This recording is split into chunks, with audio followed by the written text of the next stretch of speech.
synthesis together produce the synthesis, which both preserves and cancels out what's gone before. And if you want to see that more closely, see it in a normal process of growth, you see, where the child thesis is negated by the adult antithesis, you see, and the two come together in later stage, what should we say, senior citizen. Yeah. I didn't say second childhood, it's senior citizen. Yeah. Or use a botanical example. I saw crocuses up at lunchtime in my front yard. Or are they croci? I think it's a Latin plural, croci.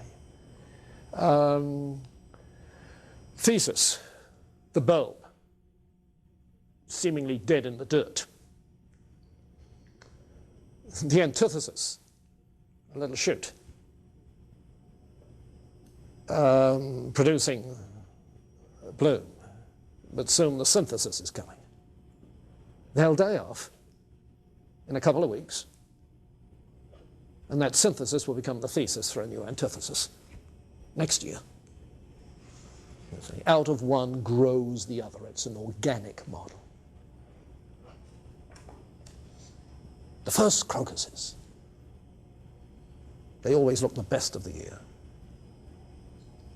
Scrawny little things. Okay, anything else there? David?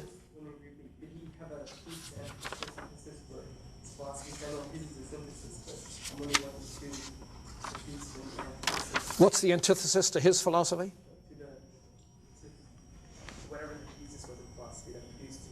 Oh, well, there he traces the history of philosophy from Greek thought on through medieval thought, Enlightenment thought, and the grand synthesis is Hegelian philosophy, German philosophy of his day. Yeah. Now, will there be an antithesis to that? Well, remember we were talking about that the other day.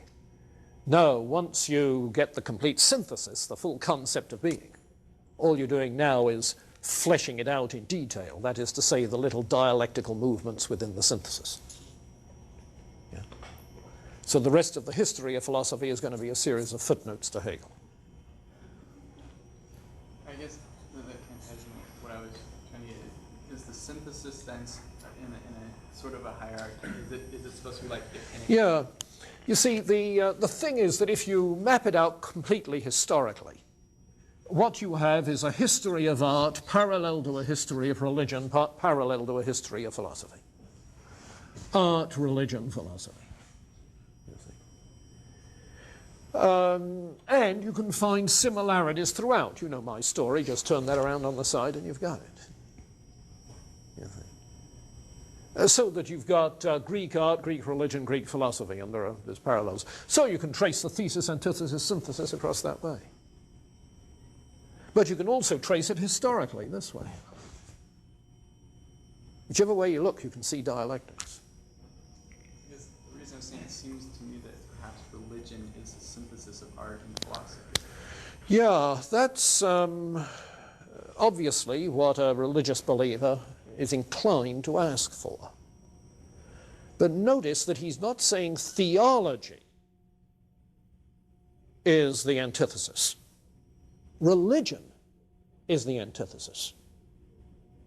Now, there's a difference between religious language, that is to say, the language of worship, the language of piety, and theological language, which seeks to conceptualize with precision. You get the difference? Take, for instance, the language of hymnody.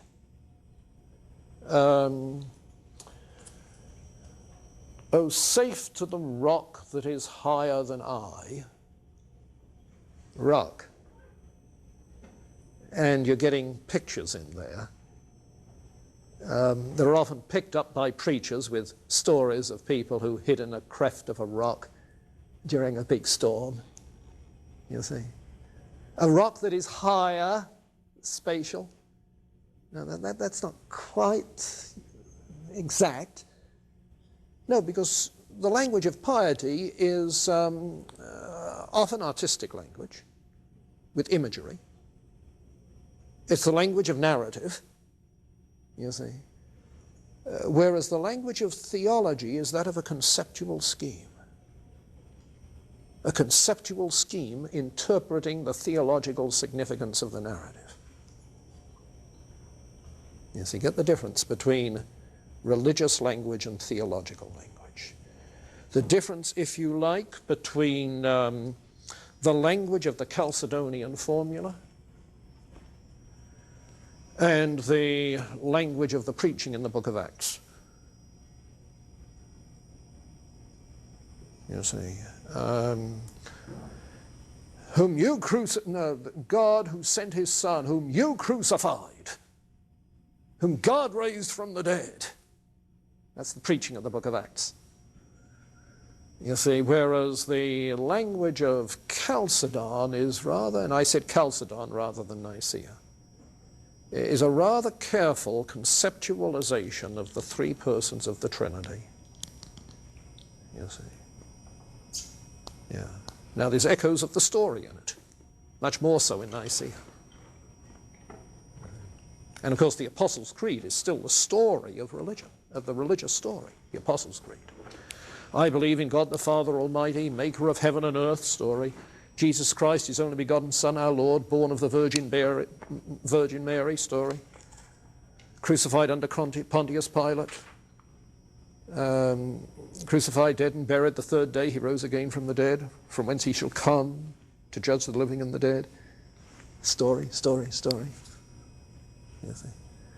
But what he's working with is this distinction between the language of religious piety, yes, which is very close to the language of artistry, image, you see. But the images which become symbols now. But what he wants is to get the concept. So it could be that within what he calls philosophy, you have to talk of theological conceptualization as well.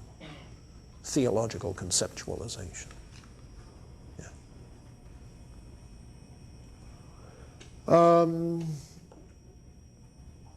Now, is that the grand synthesis? Theological conceptualization? Well, you see, then you have to raise questions about the whole assumption. Is the term a grand synthesis really significant if you don't believe in this unfolding of the divine consciousness in the course of history? You'll say, no, that's another thing. That's another thing. But it does seem to me that there is sort of a dialectic that goes on between religious and theological expression. You see, the theologian works for the conceptualization. Then he steps back into his worship and sings the hymns with all of the imagery and symbolism of popular religion. Yeah. And listen to the theologian pray. You see, and his prayers will often include the religious as distinct from the conceptualization. Yeah. And I think that that's inevitable if you conceive of Christian religion as having to do with personal relationship. Because the way you talk about relationships and persons is in terms of story, not just conceptualization. So I'm inclined to think that there is a story dimension that's necessary in talking of a personal God and a relationship to a personal God. Particularly when he's known because of the way in which he has acted. You can't avoid this stuff.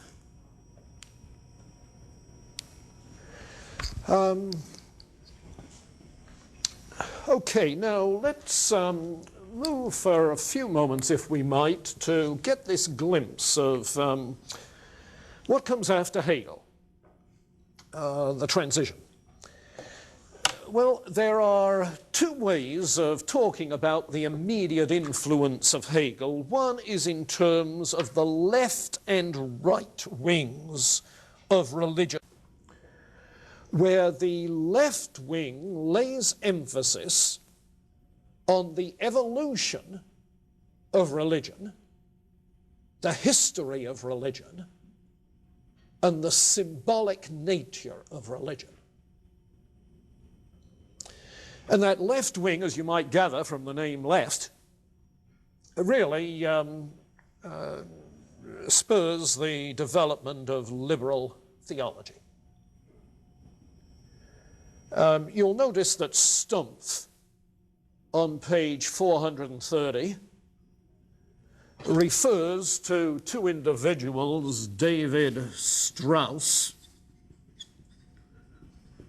and Bruno Bauer, two German biblical scholars. Strauss wrote a life of Jesus, who were very much in this tradition. Their emphasis on identifying God with the human spirit, so that our beliefs in God are a projection of our self-consciousness. And after all, if Hegel tells us that God's self-consciousness, that our our consciousness of God, Hegel tells us, that our consciousness of God is God's self-consciousness in and through us, then somebody's going to turn around and say, then we can think of God in terms of our own self-consciousness.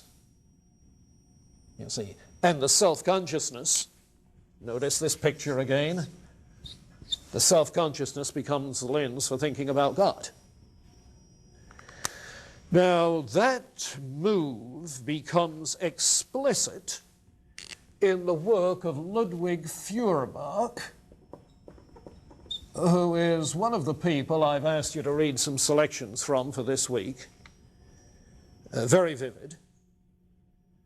Feuerbach is one of the primary influences in shaping the thinking of Karl Marx. That is to say, Feuerbach was a materialist. A materialist who combined Hegel's dialectic of self-consciousness with a materialistic interpretation of history. And Marxism picks up from that and takes it further. So that you have some selections from Feuerbach in which he says, and get this, man's God consciousness. Now, Hegel said that man's God consciousness is the self-consciousness of God. Feuerbach says man's God consciousness is the self-consciousness of man. And man's God consciousness is the self-consciousness of man. And so the idea of God, the concept of God, is something that we project as an extension of our own self-consciousness. And we ascribe to God attributes that are symbolic of what we see ourselves to be. So that theology really becomes simply a veiled exercise in psychology and anthropology. Simply that. The essence